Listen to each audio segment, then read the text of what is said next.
The next question is about the deity. In Shingon Buddhism, we have a Dainichi Nyorai. Dainichi Nyorai is considered one of the most important Buddhist deity in Shingon Buddhism. I was wondering if there's anything like that in Tendai Buddhism as well. I heard about the Amida Buddha could be one of those deities, but obviously I don't know anything about it. But please tell us. Okay. Well, and I have to say that Dainichi Nyorai is also important in Tendai. Over my shoulder, you'll see on the left and the right, two mandala.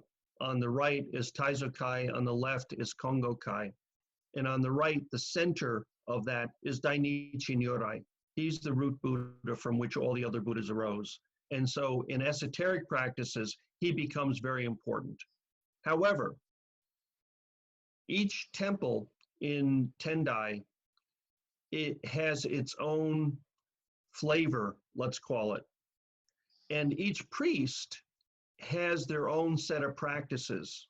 And a temple grew up in a particular way with a particular idea. So as an example, in Tokyo, you find Asakusa Sensoji, which is the largest temple in Tokyo. Well, that was originally a Tendai temple, and it still practices Tendai practices. But after the war, it became separate because of MacArthur, but that's a separate story.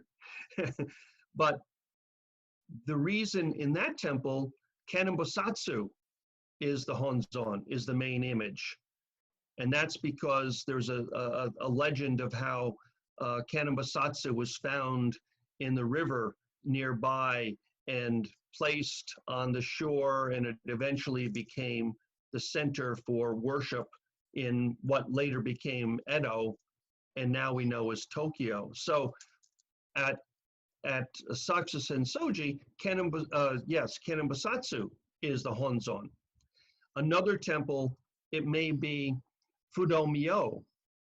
It could be, I know a Japanese temple in Tokyo in which Enma, who's the guardian of hell, of the hell realm, is the Honzon. So probably the most represented images in Tendai, I would say, are number one would be Yakushi Nyorai, the medicine Buddha, which is Bhajagadaguru in Sanskrit. The medicine Buddha is extremely important. That was the first one that Saicho carved when he established his monastery on Hiezan, for example. So that's very important. And in our temple, that's our main image, is Yakushi Nyorai, the medicine Buddha.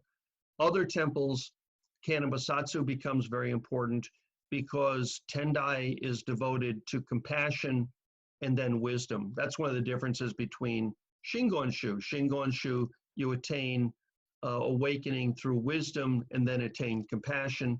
Tendai, you gain wisdom through compassion, opposite ways. And compassion is very important, so often Kanembosatsu will be important.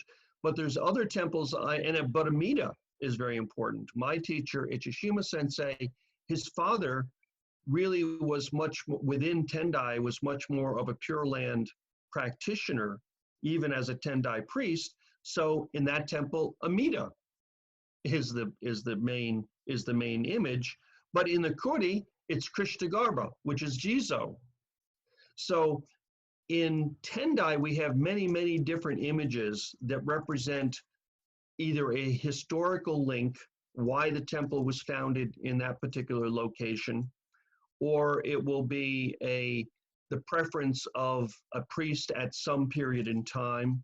If the temple is more given to esoteric practices, it's probably going to be either Fudomyo or Bishamonten, which are both esoteric images. If the priest happens to be more devoted to Pure Land, it's going to be Amida. If the temple has a connection, like many pilgrimages, there are many Kanembosatsu pilgrimages in Japan, Avalokiteshvara pilgrimages. Half of those are typically Tendai shu. And so that's going to be Kenabasatsu. So really, there's an enormous number of images that you will see within Tendai.